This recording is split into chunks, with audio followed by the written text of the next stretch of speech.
if you found out some really tough news, you know, like tomorrow or next week, like, would you be like, dang, I wish I would have done this. I wish I would have told this person what they mean to me. I wish I would have said sorry to this person. I wish I would have let go of that resentment. I wish I would, you know, and it's like, it's all a process, but it's just a really clarifying way, I think, to look at your life and what you create and what you put out into the world, because it's like right now is all we have.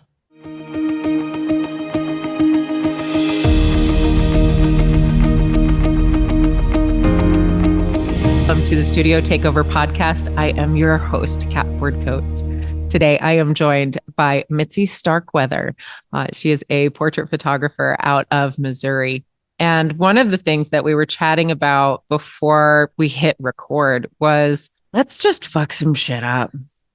Yeah. I'm here for it. Mitzi, welcome. Thank you so much for having me, Kat. I am so excited to talk to you today. And yeah, it's like not just fucking shit up, but like the process of doing that and what you learn through that as a creative. It's funny. A lot of us try to avoid kicking down the house of cards, right? Like maybe we have something in motion and we have proof of concept and it's working. And this could be personally or professionally, right? But really it comes down into the space of like, what can you learn about yourself when everything falls apart? Yeah. And it's like we often spend so long, maybe even years, like you said, building that house of cards. And then we're like, oh, it's working. And then you're like, I'm bored now. Well, it's working and it goes, but I'm not challenged anymore. Yeah, I'm not challenged. I just like being challenged and I want to create. And when we're creators, it's like you look to that thing, right, that you have created. And it's not so much in the sense of like, I want to tear it down.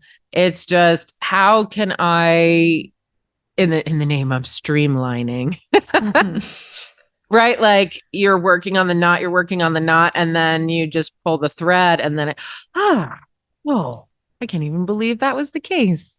And I actually use that reference a lot with manifesting. I was talking with one of my mentees, and she was talking about like all the gurus say, right? And not like that we're all gurus, but you know, like all of the people that we look to for advice and guidance in the pathway, and they all say, just like focus on your joy and do what you love and do the thing. And I keep doing it and it's not working and it's not working and it's not working and I'm not growing and I feel like I'm beating my head against a wall. And so I'll use the not kind of, what's the word I'm looking for? Metaphor as like, look, we're doing the thing. We're untangling all of the things and it's just getting tanglier, right? Is that a word? Like harder and harder. And then you pull that one thread and then, that's what they mean by having it fall into place. It doesn't mean you don't do the thing. And I think as creatives, you know, we are by our nature creators. So when we aren't challenged and we aren't growing, if you're not growing, then what's happening? It's like wilting and dying.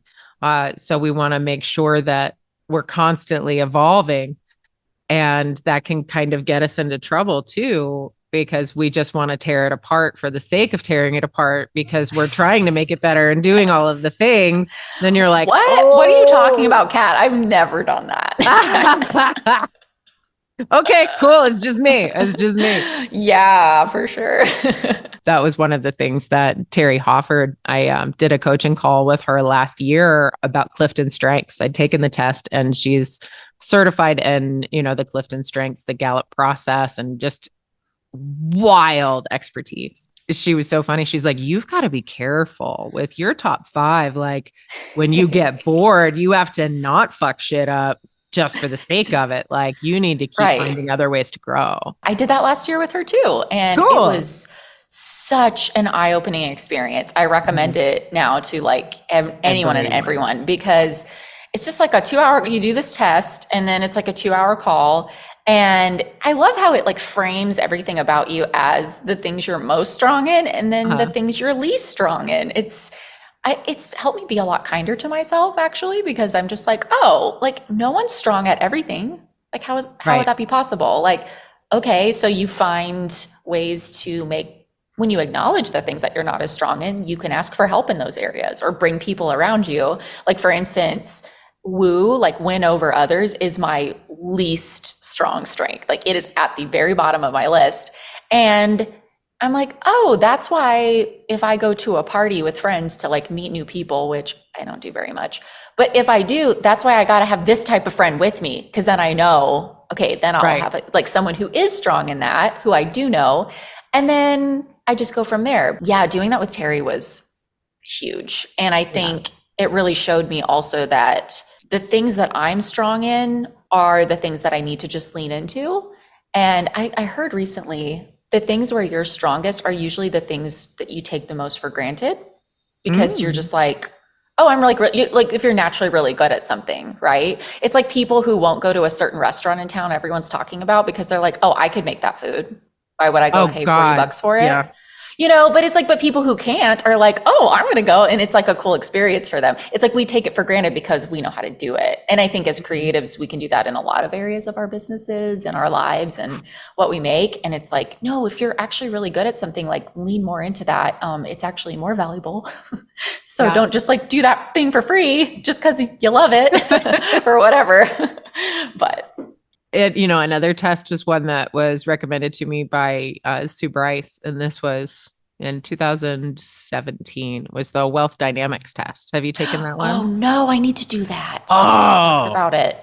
Wealth dynamics is so good because the whole purpose behind that, right? It's kind of the same idea. Like you can't take it for granted, but it's actually the things that you're strong in are your path to wealth, right? So it's not, I have to get stronger at these other things. Like, forget that, build a team that manages that, right? Like your wingman going to a party, same idea, right? But the things that you are really strong at is what you focus on, and everything else you just outsource, put support in. And then you have this like winning team. Yeah, it's pretty incredible for sure. Mine's systems all across the board. Like, well, my number one in wealth dynamics. Are you serious? Oh yeah, is creator, and second is mechanic, and third is star. And star is like the face of the brand. That's like the command Clifton strength kind of. I would imagine similar. Okay, a little bit. Well, and command is the authority, right? And so when you put the star, right, like the face of the brand, with the command, right, it's just like, oh, of course people want XYZ. Do you think that having that quality makes it easier for you to jump into something and fuck it all up? Because people will be like, well, if Cat's doing it that way, then I will. Or like, I would say that's going to really be dependent on the situation. Like if we're talking about, a business strategy, right? I am going to dive in and fuck some shit up. When you lay out an infrastructure in a business space, right? It's typically done, and this isn't true for everyone, but it's typically done in a pretty fast pace, like, oh, okay, let me do this and I'll make this the process and do the thing. And so like the milestones or the pillars of that infrastructure are initially done at like 20%, 20%, 20%, 20%. And then you come back and like, okay, let's strengthen that pillar. Let's strengthen that pillar. In this business model, like I've done that year over year over year. And to the point where like I've taken that business model and like I got proof of concept at, $2,000. And then I was like, oh, okay, what can I do to, increase the sales psychology and the process and prepayment and like all of the things. And so now that business model in my world, like, yes, I do expect that most people will appreciate my authority in that space. Now, when it comes to marketing my business, like on a local scale, if my heart wasn't in it, if I was chasing the cash, then it didn't matter how I showed up. It didn't matter any of it. Like people were like, whatever. But the second my heart was in it, it was like gangbusters, blow up. And I think that alignment piece is what has allowed me to keep the heart in the business. And I think that's why the self-love work and keeping those things connected from my own personal growth and the growth that I offer for my students and all of that, like those two have to be hand in hand. It has to be part of the system no matter what. Oh my goodness, I can relate to that so much. Like in my own portrait business, because I made a big shift about a year and a half ago. And it was like I'd been building this business, doing the, Sue Bryce style portrait, like modern glamour, hair and makeup, studio experience, the whole thing. I worked my way up to like, $3,600 sales average.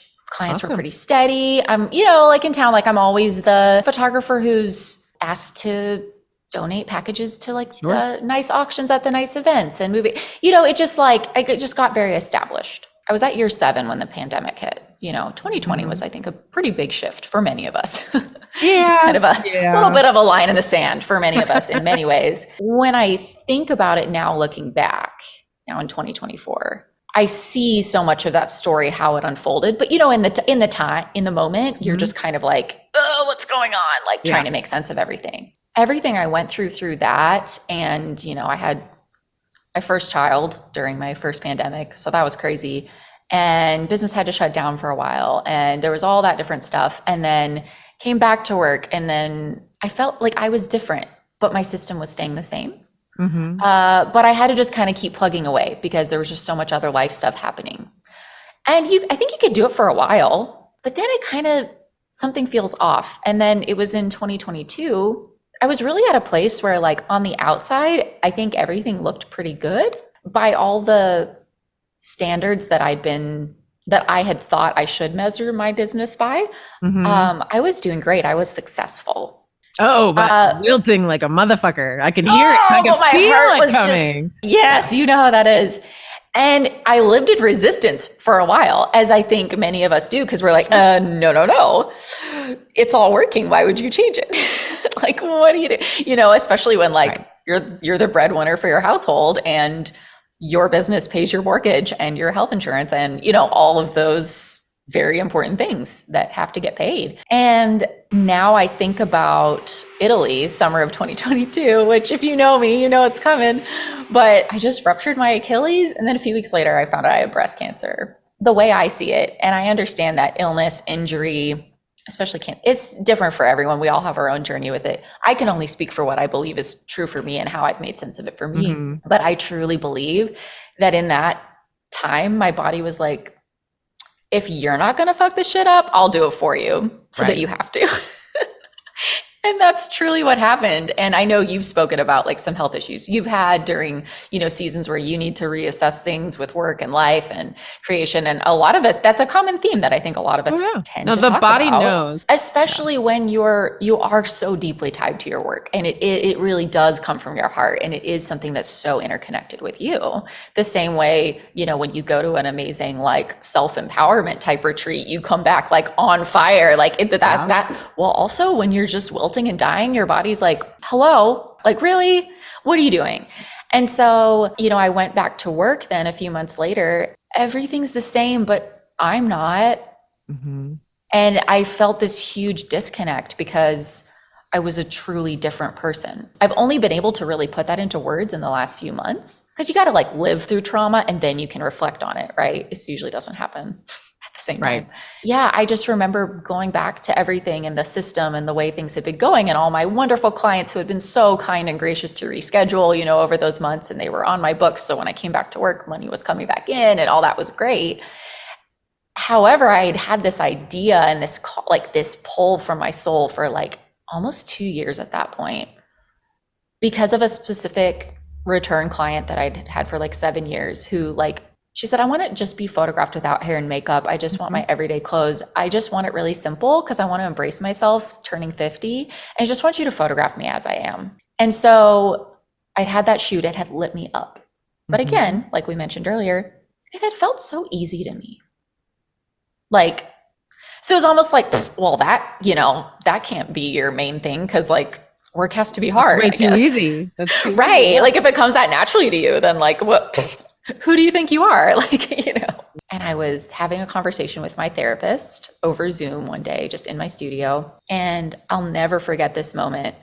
I was talking through about this type of session, new to me type of session that I hadn't offered before. And I wanted to make it an offering to all my clients. And I was like, I just don't know what to charge for it. That was my big roadblock. I don't know what to charge. I don't know what to charge. She's like asking me the right questions. And then I remember just speaking it out. Because if it's just me with them, it's not. Gowns, hair and makeup artists, professional retouching, blah, blah, blah. If it's just me, then it's not as valuable. And she goes, say that again.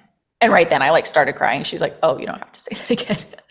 But I'll never forget that moment, because I was like, the reason I have been putting off, fucking shit up has been, once again, because I had to examine some things within myself.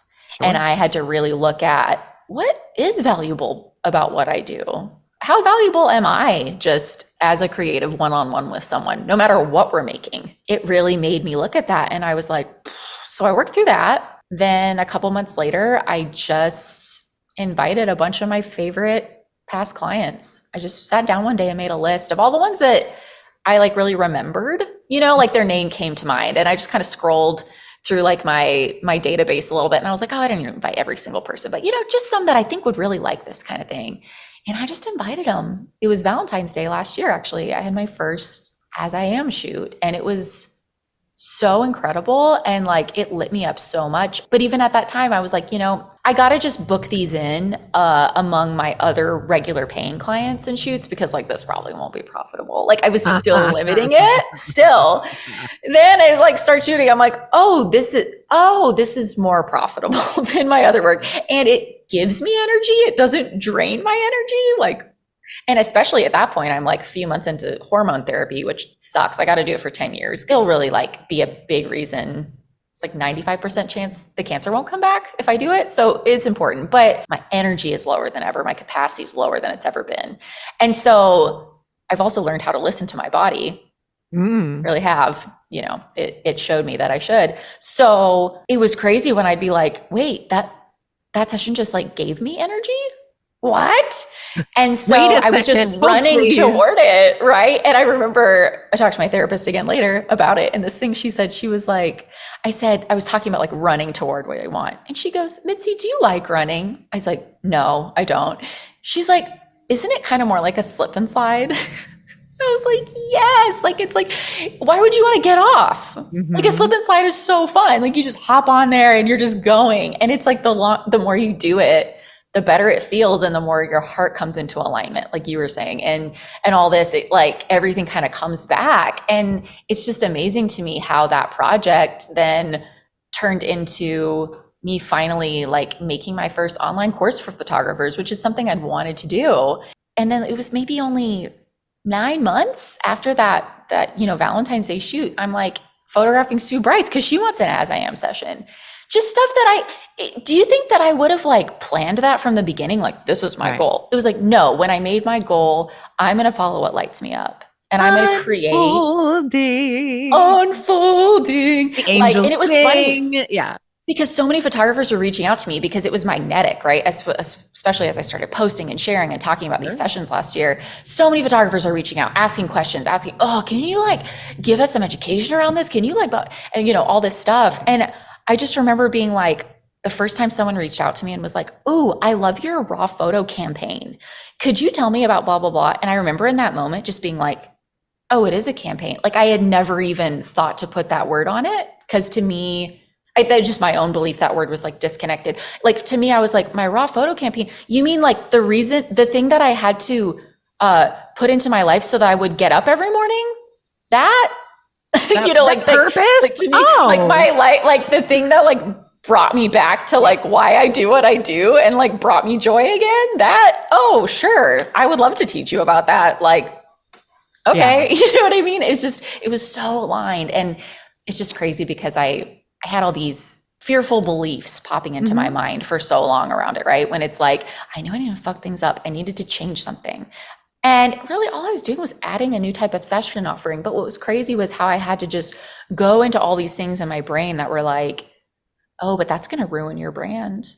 You've worked for a decade to build, this thing. Like that's going to be confusing to people. That's going to like, your other clients aren't going to like that. Your bubble, like all these different all beliefs. the judgment and I'm like, and all the things. oh my God. Yeah. And it's just like, no, actually, none of that was true. It actually opens you up to reconnecting with the clients who love you already and opening you up to a demographic of people who aren't interested in like necessarily the luxury side of it. It's interesting because it all revolves around I am enough.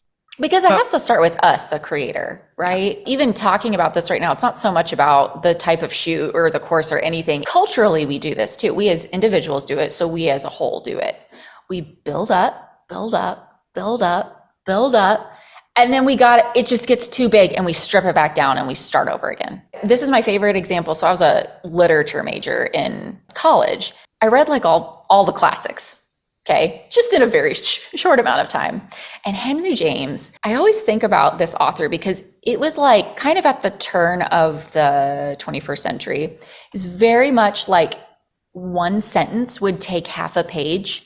Okay. Like you'd be like exhausted, like reading just so much detail and flowery language, and blah, blah, blah, blah, and you're like, what were we saying again? Right. You have to look back. You're like, what are you even talking? Like, it's exhausting to read, like a short story, like it's exhausting. And I think about that, and I think about music, like a full orchestra, and like I used to study piano for many years, so it's like you think about the music that was like all over the place, and how music does that, literature does that, like culturally with like fashion. Look around, it does that, it builds up, and then it's like there's nowhere else for it to go. So, but we've changed, so it's like so we go back to the basics, but now they're a little different, and then we build it up. So we do that with like. In all areas of expression. I think that it can get scary when you're the creative going through that season. And it's usually once you've done your thing for a while, and then you're just like, you start getting a little antsy about it, or a little bit dissatisfied, or like, wait, where's the challenge now? Like, and sometimes the challenge is just like stripping it all away. And I remember one day I was working on self-portraits through this process last year. I showed up in front of the camera a lot more. And I tell like, especially photographers, I'm like, if you are in really any season of your life, you can benefit from self-portraits because it's literally just a mirror back to you. And it's so powerful if you let it be. But I remember I was like, trying to do these self-portraits one day, and I was like sitting on this stool, and I just didn't like how any of them were turning out. Nothing was working. And then I just thought to myself, and I was like, sit on the stool wrong, like hopping over it, or I stood on it, or I laid on it on my back, which was very uncomfortable and kind of gave me a little bit of an injury, or like all these different things. I was like, I just pulled a muscle. I'm in my 30s. But it was like, I think you can get in this tunnel vision in your brain when you're just trying to like be on one track and you're refining it. Blah, blah, blah. And then it's like, sometimes you just have to like, just completely do it wrong. Just completely, okay, what's the opposite of this right now? And I think it can just break your brain out of that tunnel vision and put it into a place of possibility and creation. And like, is that sitting on a stool wrong? Or is that just not the way you ever sat on a stool before? Well, it's shifting the perspective, right? And it's like, we can refine and increase the strength of those pillars in a process. But sometimes you really need to rip shit apart because at the very baseline, it wasn't set up with strength in mind. It was just set up to get it up. Right. So it's about revisiting and refining the fundamentals, whether we're talking about building a business or increasing your creative exploration or your technical skills or insert whatever here. Getting to like that next level isn't necessarily about having a new system in place. It's about doing the fundamentals really, really, really fucking well. And that's why I love like As I Am or Come As You Are type of campaigns, because a campaign is nothing more than a reason to do business with you that has some kind of deadline on it, right? So it's an offering, right? And it's because we're stripping away all of the fluff, all of the things that, and that's why it's really such a powerful time to be making that offering, because that's what's happening in media culture as a whole. Is we're stripping away all of the fluff and all of the bullshit and saying, you know what? I don't look like Kim. She's great. I love her, but that's not my space. And just because that's not my space does not make me any less valuable as a human being.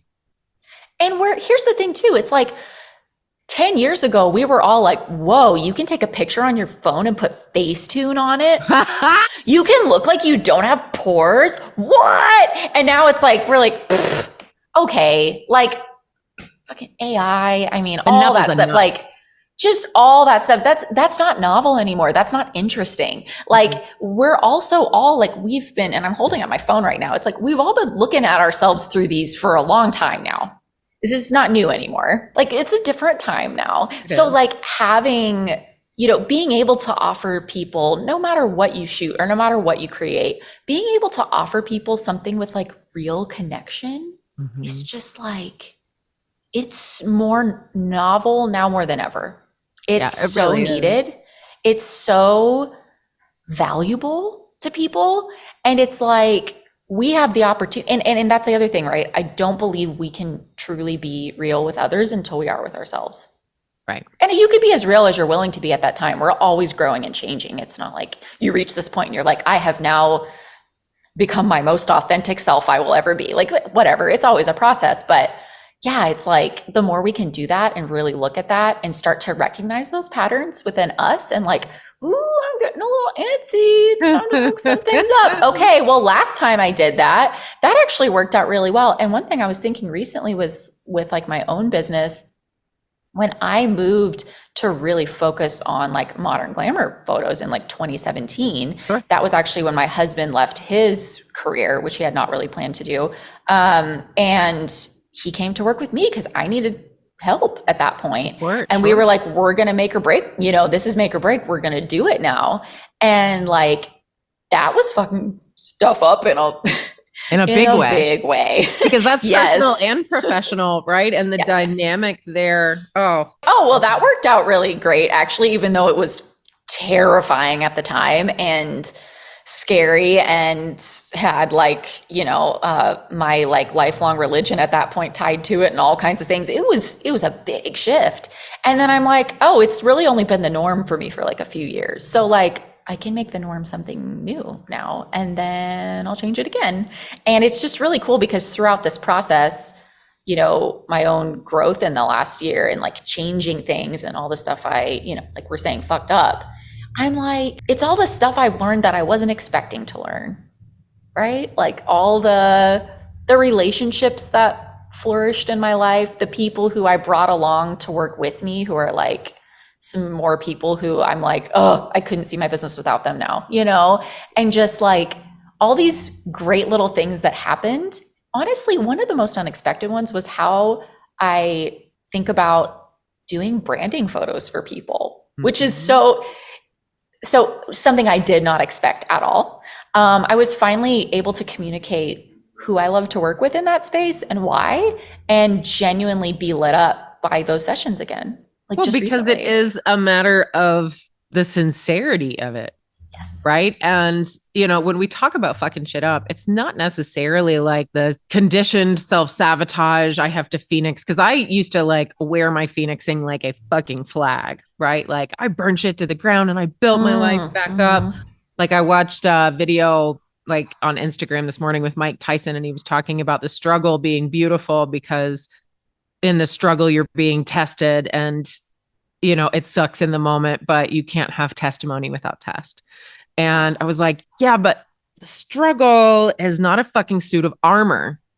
The purpose of fucking shit up, and not in like necessarily a self-sabotage way, is the deepening of the connection that you have to your process and to your people. It's about coming into that sincerity and not, I'm going to come up with something completely new and da-da-da-da. It's like, no, like, let's take what we're doing. I see that I'm empowering people or I'm facilitating empowerment because women are already empowered. They don't need me for that. It's holding space for them to become. But this is another way to do that. And then you discover like with that raw and unapologetic moment, like they're able to actually appreciate who they are and then have tangible evidence that that appreciation exists. And now you are closer with them. They are closer with themselves. They're closer to God. Like it's a whole unfolding. Because we're holding space for people. In a big, meaningful fucking way. Like in a way that like most people don't. Or they want it's almost to, like but they think they have simple. to have. Well, you come into the photo space, and I'm speaking about photography in general, not like every photo everything, shoot, yes. Right? But you think you have to come in and have all the things. That's why we get hung up on having all of the new gear and the new lights and this giant wardrobe and all the backdrops and la la la la la la la la. And really, like, you know, it's always been about just a camera and a window and a moment, because it is a mirror. It's a fucking mirror. And I'm a mirror for them, but they're also a mirror for me. Yeah. And you have to allow yourself to be vulnerable, whether we're talking about glamour or, you know, a raw session, because you cannot heal what you hide. It was just an actual thing that happened. It was last year, this spring. So I've been doing, you know, diving into this, you know, I had begun the fucking up of the shit. The fucking up of all the things. Right. And I had a, you know, what I call like a luxe portrait shoot, you know, my usual that I did. And I had a woman come into town. She's one who, like, her last name I have seen all over town in many spaces. And she has the biggest wedding ring I've ever seen. Like that kind of client, you know, where you're like, oh, okay. Like, okay. All right. And, so anyway, she came in for her shoot and did her hair and makeup and just, I mean, she's a lovely person, of course. And as we're shooting, it was like during her first outfit. And I was really trying to loosen her up a little bit and just be silly. I was just being my normal self, right? Especially more myself than I had been in a while. Connecting, sure. Yes. And I also, one of the things I like to say is like, I want to be the silliest one in the room because I don't want them to feel the silliest, because we do silly things at photo shoots and silly prompts and, you know, to get people to move and all that. And so at one point she's like, I did something and she goes, you know, you're kind of dorky, right? She said that. She said dorky. And I was like, and I just laughed. I was like, yeah. I was like, you know, my thing is, if you feel like I'm the silliest one in the room, you won't feel like the silliest one. I just kind of like laughed it off and, you know, moved a light or whatever and kept shooting. And I remember she went to change into her next outfit a few minutes later. And my assistant came up to me and she was like, I don't think you're dorky. I think you're great. And I was like, thanks. But like, I honestly hadn't taken offense to that. Like, I was just kind of like, now me a couple years ago, that would have been, I would have been like, oh my God, like, me. I'm not serious enough for a good client or whatever. You know, I would have had all these other stories around it. And I was just like, oh no, it's okay. Like that's fine. And then the rest of her shoot was so great. And by the end, she was leaving and she was like, I had a great experience with you today. And I'm going to tell all my friends that they need to do this. And she left that day. And I was like, great. The only thing notable of that experience to me was just how me a few years before would have taken that very differently, even though, you know? Oh, well, I'm charging these prices, so I have to be eloquent and serious and oh my God. And then you're like, oh, wait, it's my fucking business. I can behave however the hell I want to. Exactly. And it's like, that's the thing. It's, if we're not being, I mean, obviously there's some things you don't talk about to clients. Obviously, sure. Right. You don't need to need anything from your client. That's, you know, number one. But it's like, I'm like, if I'm in this space and I don't feel like I can be who I am, why are they going to feel like they can be who they are? Well, and for your way, that would be through relationships, right? Because relator is your number one. Yep. Relationship and finding that common ground with anyone, like finding a common ground, the common themes, all of it that like puts us all on the same page, no matter our age or social status or anything. Yeah. For me, it's being a visionary and systems. Like strategic is my number one. And so Terry's like, now, don't fuck shit up just for the sake of fucking shit up. You actually have to grow. And so I have to be really wary of that when I go to fuck shit up. Because yes, it is born always from a place of kind of boredom, like been there, done that. So how do I retool it? At least that's the justification. But if there is not a vision involved in the outcome, then I'm not allowed to touch it.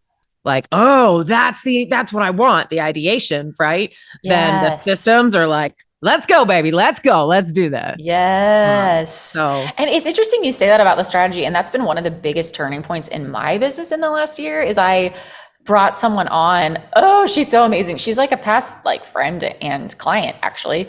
And then she showed up at my 10th anniversary party last May and she was just like, hey, Mitzi, I'd love to talk to you soon. Actually, I'm leaving my big corporate job because she had lost someone close to her and it had really put things in perspective. She's like, it's kind of killing me.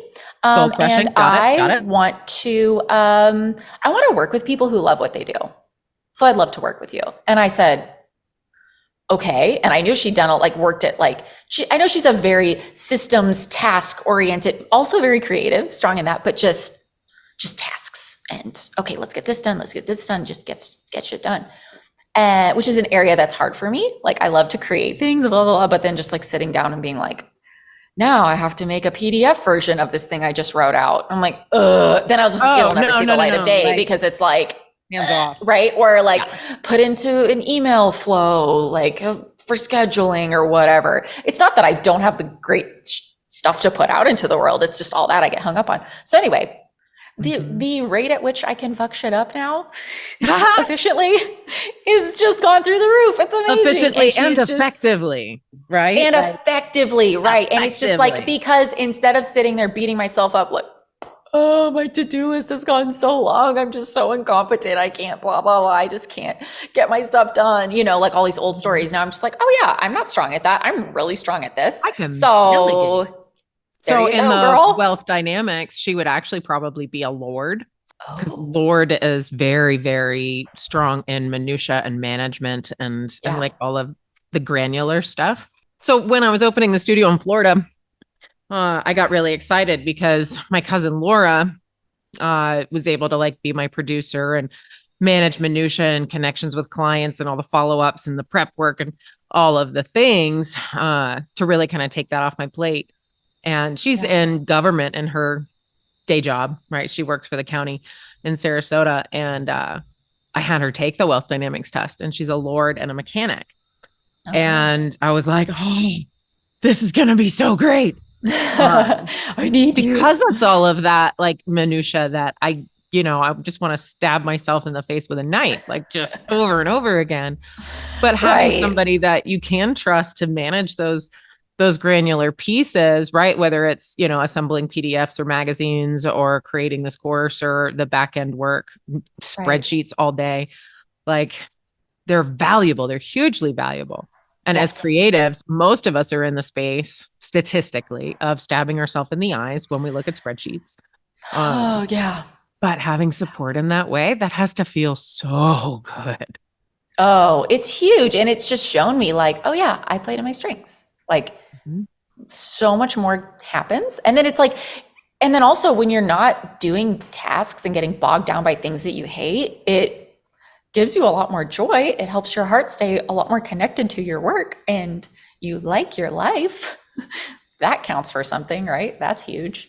And I think that's like the other thing that really kind of surprised me about the last year is like, one of the ways I really fucked shit up in my life was like, I worked less than I ever have. Like I spent less time at my studio, less time behind my computer, all of that. Cause I was like, my son is, he was 2 at the time. Now he's 3, huge difference. Like you can like tell how much they've grown by the end of the day. You know what I mean? Like if you spend a whole day with them at this age, and I'm like, in a few years, he's going to be like, oh, mom, leave me alone. I'll work 40 hours a week then. If I don't have to do that now, I'm just going to hang out with him because he loves hanging out with me. And I love creating stuff with him. I love to bring him to the studio. I got him like his own little camera and stuff. I love to see him create. We just go on walks and go to the park on Tuesday mornings and whatever. Because like, to me, I'm just, the more connected I am to what I truly want and like what's really lighting me up, the more my perspective and priorities just kind of get into alignment. And I'm like, oh yeah, like this is what's important. And I know that's something like Sue started saying with self-value, in the last year was, I don't work, I create. Mm-hmm. And just shifting that mindset, I remember there was a morning where we went down like to this park with like this creek and everything, in like the fall, because my son was really in his like rock era. Oh my gosh, just collecting rocks, wanting to throw All rocks the in rocks. water. Oh, so many rocks, right? And I was like, this is where you need to go throw rocks. And it was like a Tuesday morning, and he and I spent a couple hours down there on this beautiful fall morning. And I remember being like, in my head, I was like, wow, how cool is it that I'm self-employed? Like I can just like ditch work right now, and I could just work later today, like while he's napping. And like I get to not miss out on this with him. And then in my brain went, no, I don't even think about work like that. Like it was that like, I don't work, I create. And I was like, no, I am always creating the life I want. Yep. Or maybe the life I don't want, but I'm always creating my life every day. And right now I am creating memories and a relationship with my son, who's the most important person to me in the entire world. Well, that's what I'm creating right now. And when he goes down for a nap later, I'll do some emails. Well, and in that moment, if somebody walked up to you and were like, oh my God, you're Mitzi Starkweather. Can we talk about a photo shoot? Like, let me pay you. Like, I would bet the answer to that is, why don't you give me your information and I'll call you? Because I'm having a moment with my fucking kid. Yeah. Like you can't pay me enough to disconnect What's your from email? that moment. Yeah. Here, what's your email? Great. Well, next time I'm back in the office, I will send you all the details. Look forward to it. Like, great. But it's like, you're here to live your life. If you found out, I know this is just how I think about things. It can be kind of a lot for some people, but truthfully, I don't care. So if you found out you had cancer tomorrow, what would your next thought be? What would you regret? What would you be like, shit, I wish I'd done this? Or would you be like, oh, okay, well, let's gather data. Let's figure out the next step. Because even if you don't get cancer, which it's not a death sentence, especially not these days, which is wonderful, thanks to modern medicine. But at the same time, it's like, you can also get in a car accident tomorrow. You can. And it's just, I just think about life and the weight of these things so differently now because I've been through this. I think a lot of us have. Like if you've lost someone close to you, or if you've had a situation where you faced your mortality, like you can relate. It's like, sometimes I think it's really healthy to just step back and be like, is this like the way I want to live my life? Yeah. Because you can always change it. You can always fuck the whole thing up and change it. And it might be a little uncomfortable for a while because it's just not what you're used to. But like, would you rather have an uncomfortable life or like an uncomfortable short period of time and then fulfillment? Right. No, I've always looked and been like, well, if I'm looking at this experience or this decision, right? 50 years from now, yes, what would give me the most regret? Right. Choosing or not choosing, because not choosing is a choice, right? Like that's still a decision. Yeah. And I think that's why my ambition is such a motivator for me, because I don't want to turn around, whether my deathbed is tomorrow or in 100 gajillion years, right? Like it's inevitable, but I never want to look at my life and being like, I didn't bet on me. Yeah. I didn't bet on my capacity to have this thing. Right. And the things that I wanted to create and put out in the world and my unique perspective and things I wanted to make. Like if you found out some really tough news, like tomorrow or next week, like, would you be like, dang, I wish I would have done this. Mm-hmm. I wish I would have told this person what they mean to me. I wish I would have said sorry to this person. I wish I would have let go of that resentment. I wish I would, and it's like, it's all a process, but it's just a really clarifying way, I think, to look at your life and what you create and what you put out into the world, because it's like right now is all we have. And that's like, how you determine what you fuck shit up with, Yes. Look at my sister and I, we always say to each other, whenever we have a really big talk about something, like about, the universe and just big concepts and all this stuff, we always say, well, nothing matters, everything matters. It's just that crazy dichotomy, right, of life. Like you have all of it and don't overthink it, because your heart knows. You don't know what your heart wants. Well, start getting to a place where you can listen to it. That's your first step. But get quiet for sure. Yes. Yeah, I think, for me specifically, like thinking about that question and looking at my 47 years on this planet, there is a choice that I made to move to Boston instead of New York. And I sort of went with the Democratic group piece of moving to Boston instead of New York. And I've always regretted that. But, Interesting. but without that move to Boston, like I wouldn't have the relationships in my life that I have now, uh, nor the lived experience. Like my house burned down when I lived in Boston and I lived in the hood. And, like there was a lot of growth that occurred. There were a lot of great strengthening and heartbreaking experiences when I lived in Boston. Oh my God, And like that art piece that when you told that story about that famous oh artwork God. on that other podcast, I was like, that was great. That was great. Yeah. Anyway. The $11 million painting that I owned. Yeah, that one. Um, anyhow. So like I don't look at it with the regret of, I don't know how to explain it. Like, because now not in a position where I would move to live in New York full time. I feel like, that part of me that was so ensconced in everything New York City, she was 20 and 30-year-old Cat, 47-year-old Cat, like enjoys New York, will go to New York every year. Like it's a thing, but I also want to have my dogs and have a backyard and live in the quiet. Right. But out of everything else that I've ever done, like when I opened the studio and when I chose to start studying with Sue Bryce, we closed the Cura. I said, well, I can go all in. This lady has what I want. She has a system. She'll show me how to do it instead of me beating my head against a wall, or I can go get a job because I have been fully divided in my attention for 2 years and it's obviously not working. I asked myself that question, like, well, if you're looking at this in 50 years, what decision would you have wished that you made? Yeah. And I was like, let's fuck shit up. We're going all in.